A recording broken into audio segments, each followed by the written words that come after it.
하나님 말씀 로마서 6장 17절, 18절, 23절 말씀입니다. 하나님께 감사하리로다. 너희가 본래 죄의 종이더니 너희에게 전하여 준 바 교훈의 분을 마음으로 순종하여 죄로부터 해방되어 의에게 종이 되었느니라. 죄의 싹은 사망이요 하나님의 은사는 그리스도 예수 우리 주 안에 있는 영생이니라. 아멘. 우리 교회의 대사명 중에 하나가 복음 전파입니다. 그런데 이 기독교 신앙 안에는 사실 불신자들에게 복음을 전하는데 큰 걸림이 되는 교리가 하나 있습니다. 그게 뭐냐면 우리가 다 죄인이라는 사실입니다. 모든 사람이 기본적으로 하나님으로부터 떠나 죄악 가운데 있다. 믿는 사람들은 이걸 인정하고 받아들이지만은 불신자들은 이거 인정하지 않아요. 우리는 죄인입니다 말을 하면 내가 왜 죄인입니까?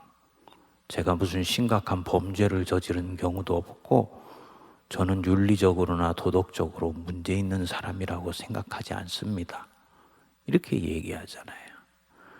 그러니까 믿는 사람이 가지고 있는 이 토대와 안 믿는 사람이 가지고 있는 토대 전제 자체가 너무 멀리 있기 때문에 사실 이 복음을 전하는데 걸림이 되지요.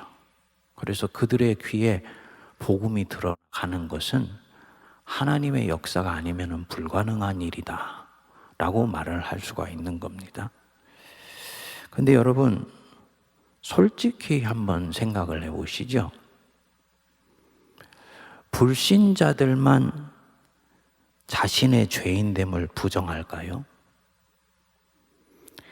이미 그리스도를 주님으로 믿고 있는 우리는 나는 진정으로 죄인이다 라는 것을 참으로 고백하고 있을까요? 카일 아이들만이 은혜가 더 크다 책에서 어떤 사람이 진정 자신의 죄악됨을 인정하는데 솔직한지 아니면 인색한지는 한 가지를 보면 알 수 있다고 얘기를 했습니다. 뭐냐면 내가 어떤 잘못을 저질렀을 때 나는 그것을 인정하는 경향이 강하냐 아니면 정당화해가지고 부정하는 경향이 강하냐. 그것이 큰 잘못이건 작은 잘못이건 속에 있는 악한 마음이 행동으로까지 나타나는 큰 죄악이건 아니면 마음속에서 짓는 작은 죄악이건 그 죄악이 내 안에서 솔직히 감지가 되었을 때 나는 그것을 직면하고 인정하는 그런 성향이 강하냐 아니면 어떤 식으로든지 정당화해서 별것 아닌 것으로 외면하거나 슬쩍 넘어가려고 하는 성향이 강하냐.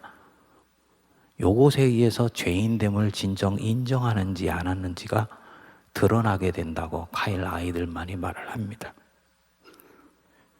카일 아이들만은 대부분의 사람은 후자라고 봅니다. 우리는 어떨까요? 사실은 우리도 후자 아닐까요?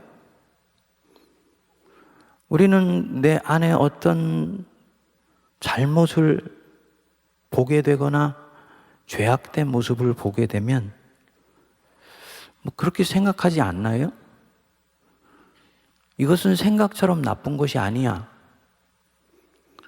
내가 이렇게 하는 것은 다 이유가 있어. 다른 사람들도 이런 거 아무렇지도 않게 하고 있잖아. 그 사람이 나쁜 사람이기에 내가 이렇게 행동하는 거야. 이런 식으로 정당화하지 않습니까? 좀 더 수준 높게 정당화하기도 하지요. 이게 교회를 위한 것이야. 이것이 하나님의 정의이고 공의야. 나는 피해자야. 그렇기 때문에 내 분노는 정당해. 이런 식으로 우리가 하는 경우가 있지 않습니까? 물론 교회를 위해서, 하나님의 공의를 위해서 어떤 액션이 나오는 경우도 있어요. 하지만 기독교 안에서 그것이 정의이고 공의다 라고 말을 할 때는 목적이 정의로울 뿐만 아니고 과정과 그것을 하는 동기도 정의로울 때 기독교는 그거를 정의라고 얘기해요. 목적은 공의로운데 과정은 정의롭지 않다. 즉 기독교적이지 않다. 그것은 하나님이 말씀하는 정의가 아니에요. 아무리 옳은 것일지라도 기독교는 절대로 폭력적으로 어떤 것을 이루려고 하지 않아요. 그건 정의가 아니에요. 그것만이 아닙니다. 기독교는 그것을 하는 동기를 굉장히 중요하게 여깁니다. 겉으로는 아무리 고상하게 보일지라도 그 속에 있는 동기가 순전하지 못하고 자기중심에서 나온 것이면 기독교는 그것을 정의라고 말하지 않습니다. 그것은 자기의라고 얘기를 해요. 또 가해자와 피해자의 구도도 마찬가지입니다. 정말 억울한 피해자들도 있어요. 그렇다면 그 피해를 호소하는 절차와 과정도 절차를 따라서 정의롭게 진행돼야 돼. 그렇지 않은 경우가 굉장히 많죠. 그럼 뭘 얘기하는 거냐? 미안하지만 그것은 정당화하고 있는 것이다 라고 볼 수 있습니다. 저도 솔직히 제 잘못이 드러나면요, 솔직히 먼저 인정하려고 하는 마음보다 왠지 그것을 정당화해서 내가 옳았다라고 보이고 싶은 마음이 이 속에서 먼저 움직여요. 저는 이것은 인간의 거의 생리적 본능에 가깝다고 봅니다. 이 카일 아이들만은 이런 나 자신에게 도전합니다. 당신은 당신 자신이 생각하는 것보다 훨씬 나쁩니다. 당신은 당신이 알고 있는 사람 중에서 제일 못된 사람입니다. 이렇게 얘기해요. 그러니까 우리가 죄가 없거나 죄가 적은 것이 아니고 죄를 감지하는 민감성이 약하고 죄를 인정하는 정직성이 약해서 그렇지, 우리는 우리 각자 스스로 생각하는 것보다 훨씬 악하다라고 보는 거예요. 이 말을 들으니까 제가 웃으면서는 말하지만은 사실 기분 나쁘지요. 마음이 다운되지요. 안 그래도 세상 살기 힘들어 죽겠고 바깥에 나가면 나에 대해서 자꾸 네거티브한 시그널 많이 받는데, 교회에서 너는 네가 알고 있는 사람 중에서 제일 나쁜 사람이야, 이 얘기 듣는 게 마음이 편하겠습니까? 근데 여러분, 하나님의 은혜가 역사하고 작동하기 시작하는 출발점이요, 기독교는 바로 여기라고 봐요. 그리고 기독교는 이게 하나님 앞에 있는 자신에 대한 진정한 자기 고백이라고 봅니다. 사도 바울이 디모데전서 1장 15절에서 사도 자신의 자아상이라 그럴까요? 자기 모습에 대해서 이렇게 말씀해요. mit보다 모든 사람이 받을 만한 이 말이요, 그리스도 예수께서 죄인을 구원하시려고 세상에 임하셨다 하였도다. 죄인 중에 내가 괴수로다. 죄인 중에 내가 괴수로다. 우리는 이 말씀을 사도 바울의 과거의 자기의 모습을 고백하는 것으로 받아들여요. 이 사람이 본래는 죄인 중에 괴수여서 예수 믿는 사람들 잡아 죽이고 주님을 핍박했던 사람인데 순전히 은혜로 구원받아서 이렇게 사도가 된 사람이다, 이렇게 생각을 해요.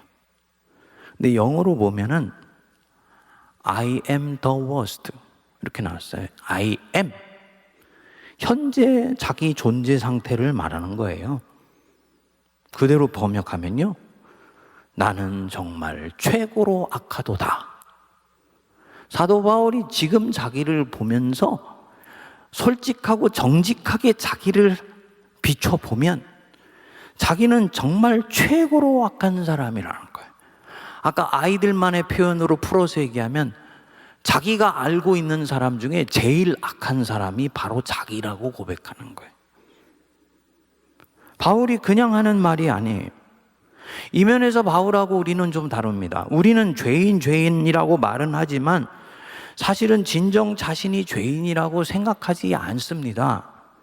그건 기도 때 의례적으로 고백하는 경우가 대부분이고요. 진정으로 내가 죄인이라고 고백하고 있다면 나는 이미 변화여져 있어요. 지금 그 자리에 있지 않아요. 사실은 우리가 입으로는 죄인이라고 고백하지만 마음으로는 그 죄를 정당화하고 벌받지 않기 위해서 죄인이라고 고백하고 있는 것입니다. 그러니까 우리는 계속 그 자리에 그대로 죄를 지으면서 있는 것이죠. 그런데 사도 바울은 다릅니다. 이분은 자기 안에서 정말로 뭔가를 보았어요. 자기 자신은 나를 본받으라 라고 사람들에게 말을 했지만은 언뜻 보이는 자기의 모습은 사람들이 몰라서 그렇지 생각보다 훨씬 악한 부분이 많이 있고 죄악된 모습이 있다라는 것을 본 거예요. 그래서 자기를 놓고 I am the worst, 나는 정말 최악으로 나쁜 자이다 라고 말을 하는 것입니다. 이 지점이 은혜가 역사되는 시점입니다. 신앙의 세계에서는 자신을 진정으로 죄인이라고 고백하는 사람이 가장 거룩한 사람이에요. 자기 죄를 정당하지 않고 자기 내면의 작은 죄의 떨림조차도 인정하고 그것을 하나님께 오픈하여서 내어놓을 수 있는 사람, 이 사람을 가장 위대한 신앙인이라고 말을 해요. 그러니까 현대의 심리학에서 얘기하는 인간학과는 굉장히 지평이 다른 거지요. 왜냐? 죄를 네가 인정하지 않으면 네 죄는 그대로 네 안에 남아 있는 것이다. 네 안에 죄가 분명히 있는데 네가 그것을 인정하지도 않고 직면하지도 않고 회피하려고 그러고 덮으려고 그러고 눈을 돌리려고 그러면 그 죄는 네 안에 그대로 남아있다. 그래서 결국은 네가 처음에는 죄를 먹고 시간이 지나면 죄가 너를 먹고 결국은 죄와 네가 뒹굴다가 그렇게 너는 죄 속에서 죽는 것이다. 그래서 죄의 싹은 사망이라고 말을 하는 거예요. 죄를 자꾸 다른 말로 정당화하다 보면 이 사람이 처음에는 죄를 핸들링하는 것 같지만 오늘 주신 말씀처럼 죄의 노예가 된다. 그거를 고상한 말로 죄의 종이라고 얘기를 한 거예요. 나중에는 구제불능이 되어서 죄싹새 사망으로 파멸하게 된다. 어거스틴이 자신의 인생을 돌아보면서 고백록에서 말했다지 않습니까? 나 자신이 죄인이라고 생각하지 않았기 때문에 나의 죄는 점점 더 구제가 불가능한 상태가 되었다. 이 대목을 보면 저는 사울왕이 생각해요. 사울왕 참 생각해보면 좀 안타까운 사람이에요. 우리도 사울왕 같은 죄를 다 지어요. 크고 작은 죄를 지어요. 하나님의 자녀이지만 우리는 여전히 연약하고 여전히 죄악된 부분이 남아 있어요. 그래서 때로는 의도적이고 목적의식적으로 죄를 짓기도 하고 때로는 어쩔 수 없이 연약해서 나 자신을 보호하려고 하다가 죄를 짓기도 해요. 그러면 그것 알게 되었을 때 어떻게 하면 되냐? 인정하면 되거든요. 내 죄의 크기보다 하나님의 은혜의 힘이 더 크니까 인정하면 되거든요. 그러면 죄에서 노임 받는 거예요. 하지만 사울왕은 그렇게 하지 않았어요. 하나님께서 아말렉 땅에 가면 거기에 있는 모든 생명을 다 멸절시킬 것이요, 양이나 소까지도 다 죽여야 된다. 오늘날로 보면 좀 이해할 수 없는 명령을 내리셨어요. 그런데 사울왕이 자기 판단을 해서 부실하고 연약한 양과 소는 죽이고 건강하고 틈실한 것들은 다 본국으로 전리품처럼 가지고 온 거죠. 사무엘이 이것을 보고 사울왕에게 따져 물었습니다. 이 들리는 양과 소의 음성이 무엇입니까? 사울왕이 말했습니다. 그것은 무리가 아말렉 사람에게서 끌어온 것인데 백성이 당신의 하나님 여호와께 제사하려 하여 양들과 소 중에서 가장 좋은 것을 남김이니이다. 지금 보면 자기가 해놓고 무리가 했다고 그래요. 자기가 사실은 틈실한 양과 소가 탐이 나서 가지고 와놓고는 무리가 하나님께 제사 드리려고 가져왔다고 얘기해요. 그것도 자기의 하나님이 아니고 사무엘 당신의 하나님이라고 얘기를 해요. 하나님 속이는 거지요. 죄가 발각되기 전에도 하나님 속이고 발각되고 난 데도 하나님 속이에요. 그리고 이 마음이 사울왕 죽을 때까지 따라갑니다. 끝까지 하나님 속이고 끝까지 자기 자신을 속입니다. 결국 죽을 때까지 사울왕은 그 죄를 끌어안고 살다가 그 죄에 의해서 죽습니다. 자신도 망하고 가문도 망해요. 악을 저질러서 망한 게 아니에요. 자신의 죄를 가리고 직면하지 않으니까 그 죄가 그 안에서 계속 역사하면서 이 사람을 파멸로 몰고 가는 거예요. 이 사건이 있고 난 뒤에라도 어느 인생의 시점에서 하나님께 회개했다면 저는 하나님께서 사울왕을 용서해 주시고 세워주신다고 봐요. 그게 바로 하나님께서 세우신 기름 부은 자이기 때문이에요. 당신의 명예를 위해서라도 중도의 누군가를 탈락시키는 것은 하나님의 명예에 금이 가는 일이기 때문에 안 하실 수 있다고 봐요. 끝까지 사울은 그렇게 하지 않았어요. 결국은 이 사람이 직면하고 인정하지 않았던 죄가 결국은 사울을 파멸로 몰고 간 것이라고 볼 수 있는 거죠. 죄에 삼켜져서 망한 것입니다.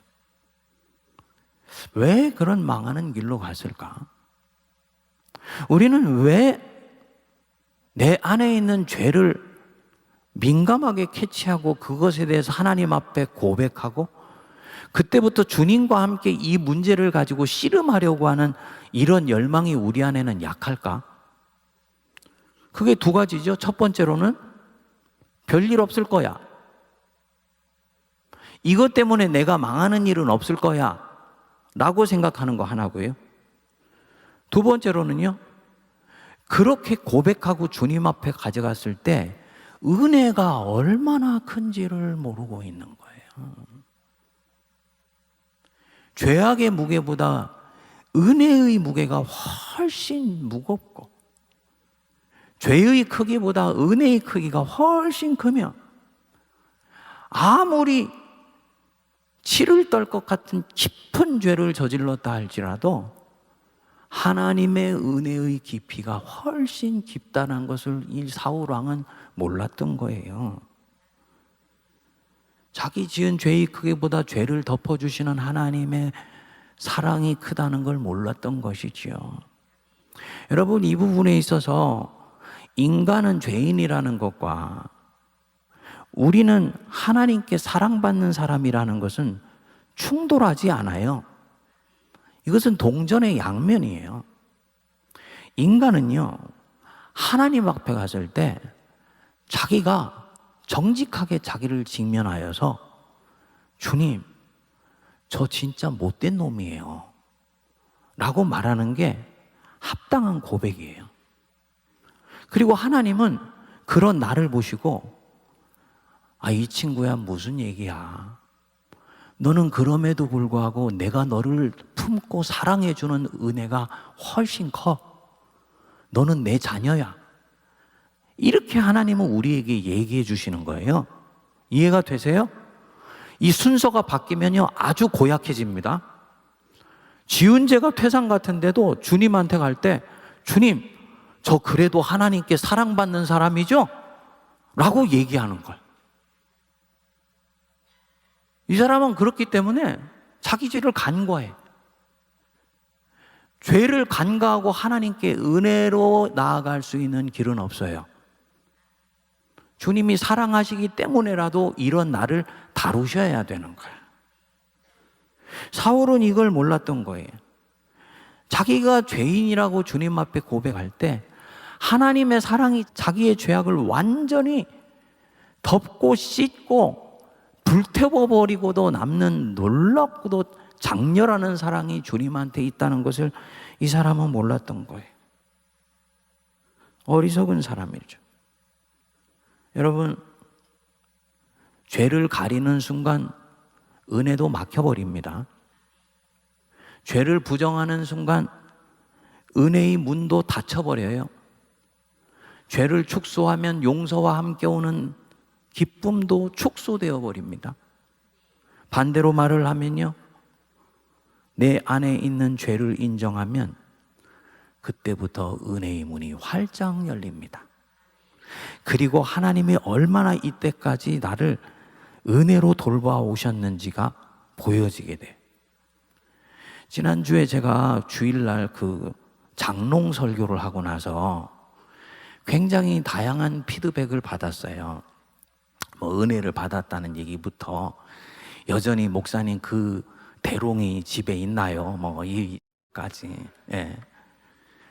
저는 없어졌는 줄 알았더니 집사람이 남아있는 몇 피스가 있다고 저한테 보여주더라고요.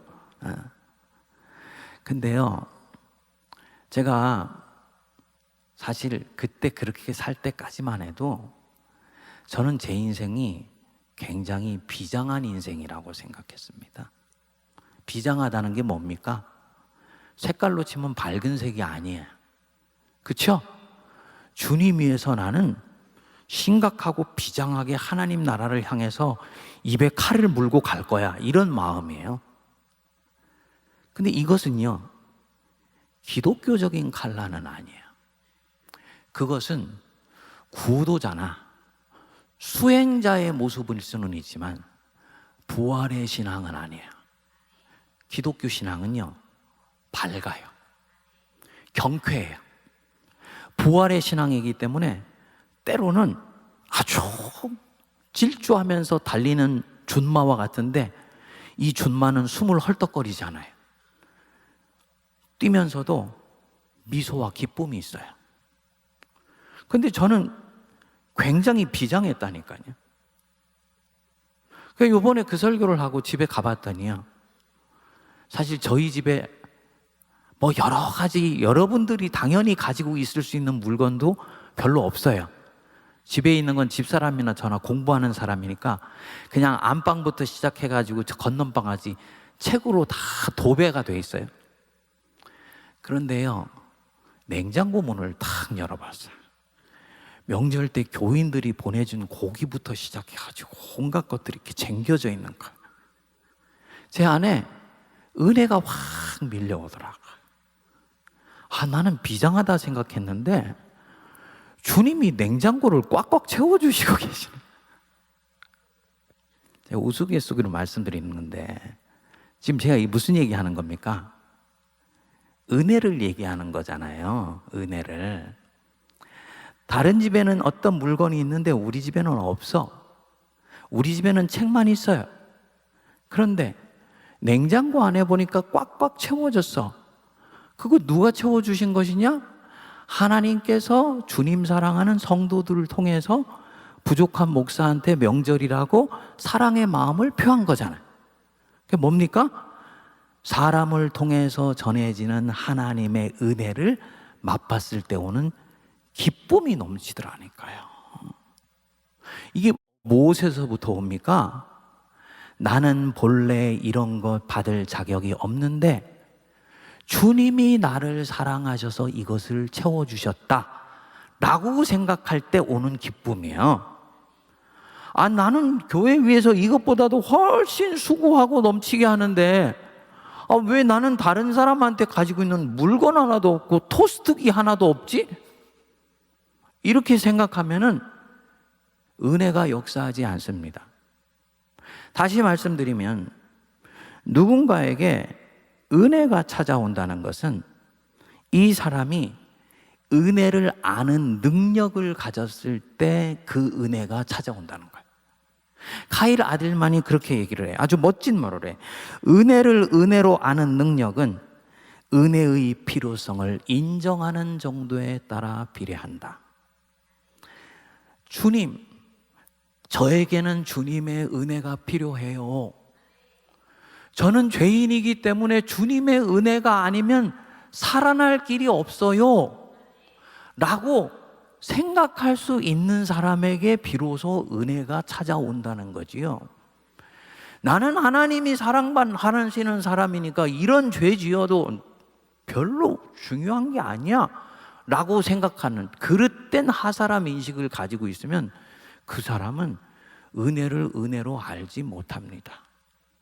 여러분, 우리가 진짜 주님 주신 은혜를 풍성하게 누리기 위해서라도 내게 얼마나 은혜가 필요한지를 절절하게 깨닫는 것은 굉장히 중요한 부분입니다. 그리고 성경은 이 사람을 일컬어서 겸손한 사람이라고 말을 하는 거예요. 이것은요, 말을 교양 있게 한다든지 말을 겸손하게 한다든지 누군가에게 상처 주지 아니하고 고상하면서 종교적이고 거룩한 말을 하는 것과 전혀 겸손은 상관이 없어요. 겸손이라는 것은요, 네가 하나님의 은혜가 아니면 살아남을 수 없는 존재라는 것을 실제로 인정하느냐, 여기에 달려 있는 것입니다. 이 마음이 어디에서 오겠습니까? 죽을 수밖에 없는 죄인이었는데 주님이 나를 살려주셨다. 이 마음이 올 때 은혜를 은혜로 아는 마음이 찾아오잖아요. 나도 모르게 시시때때로 크고 작게 짓는 죄악들이 나는 있다. 주님은 마음으로 간음하는 자마다 이미 간음해왔다 그러는데 나는 하루에도 수십 번씩 사람들을 죽였다가 살렸다가 간음했다가 옷 벗었다가 옷 입었다가 온갖 종류의 죄가 내 안에서 끊임없이 솔직히 역사하고 있다. 이거 인정할 때만 이 사람이 하나님의 은혜에 의해서 지금 여기까지 왔고 지금도 숨쉬고 있다는 걸 인정하게 되면서 은혜를 은혜로 알게 된다라는 거지요. 이 부분에 있어서 우리 안에 하나님의 은혜를 은혜로 아는 거룩한 죄의식 회복되게 해달라고 기도할 수 있게 되기를 바랍니다. 로마서 5장 8절 말씀하지요. 우리가 아직 죄인 됐을 때 그리스도께서 우리를 위하여 죽으심으로 하나님께서 우리에 대한 자신의 사랑을 확증하셨느니라. 내 속에 있는 죄를 인정하고 고백하는 것은요, 영적으로는 진짜 남는 장사예요. 왜냐하면 죄악의 크기보다 뭐가 크니까? 은혜가 크니까.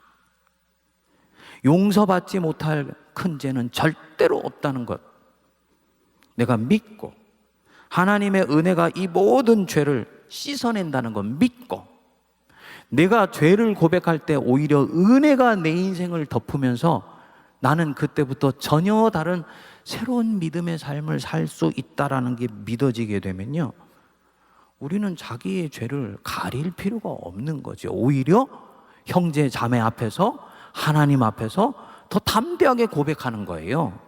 근데 이상해요. 그렇게 하면 할수록 이 사람은 점점 더 거룩해지고 점점 더 온전해지고 점점 더 하나님께 사랑받게 되고 점점 더 자기의 죄를 고백하기 때문에 부정적인 자아의식을 가질 것 같은데 하나님 앞에 있는 자기의 전망은 굉장히 밝고 화사하고 놀라운 은혜로 가득 차게 되는 거예요.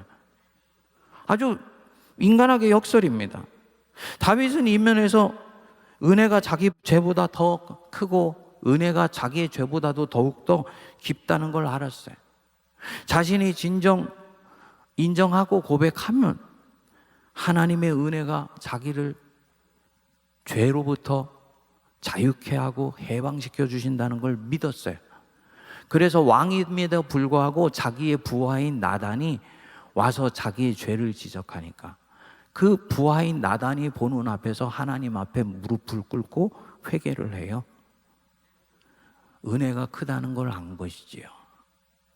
그리고 이 회개가 다윗을 살렸습니다. 저는 다윗 왕이 진짜 위대한 왕인 부분은 바로 이 부분에 있다라고 저는 봅니다. 그 사람이 진짜 선정을 베풀었기 때문에 위대한 것이 아니고 인간의 연약함을 인정하고 하나님의 강함으로 그것을 극복하고 넘어갈 수 있는 용기를 가진 것이 이 사람의 위대한 부분이라고 봅니다. 여러분, 하나님의 은혜가 내가 짓고 있는 죄보다 훨씬 크다는 것 믿으시기 바랍니다. 나는 세상에 내가 알고 있는 모든 사람들보다 제일 나쁜 사람이다. 서두에는 고개 안 끄덕거리시더니 이제는 끄덕거리시네. 실제로 그럴 수 있어요. 행동 안 하고 표현 안 하고 안 들켰을 뿐이지. 세상에 있는 모든 사람보다 내가 제일 나쁜 사람일 수 있어요. 사실은 나는 그들을 모르니까. 그렇죠? 누군가를 죽여서 감방에 갔지만 그가 어떤 사연으로 칼을 들었는지는 우리는 모르잖아요. 그래서 그 사람이 가지고 있는 내면의 동기는 장발장처럼 살아남으려고 하다 보니까 그렇게 됐을 수도 있다고요. 그 사람이 가지고 있는 그 동기가 나보다 악하다고 절대로 말할 수 없는 거예요. 그게 사실이라면 나는 세상에 내가 알고 있는 모든 사람보다 제일 악하다. I am the worst.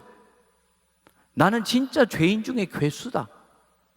이 고백하는 것이 과장이 아닐 수 있죠. 그렇지만 이제는 당당하게 말할 수 있어요. 주님 앞에 당당하게 말할 수 있어요.